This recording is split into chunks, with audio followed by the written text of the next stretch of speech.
আমার সাথে পড়েন বিসমিল্লাহির রহমানির রহিম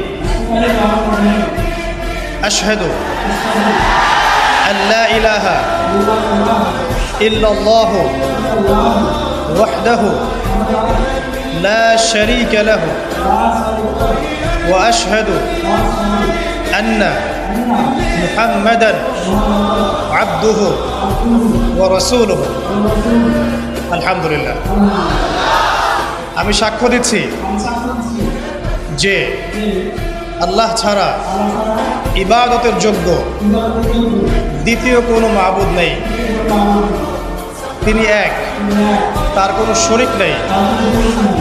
এবং আমি আরও সাক্ষ্য দিচ্ছি যে মুহাম্মদ সাল্লাল্লাহু আলাইহি ওয়াসাল্লাম আল্লাহর বান্দা এবং রাসূল। আলহামদুলিল্লাহ, আপনি মুসলিম হয়েছেন। জি ইনশাআল্লাহ, শুকরিয়া, জাযাকাল্লাহ। এবং আমার জন্য আপনি দোয়া করবেন ইনশাআল্লাহ, আল্লাহ যেন আমাকে আপনার পথে কবুল করেন। এটা আমার পক্ষ থেকে আপনার জন্য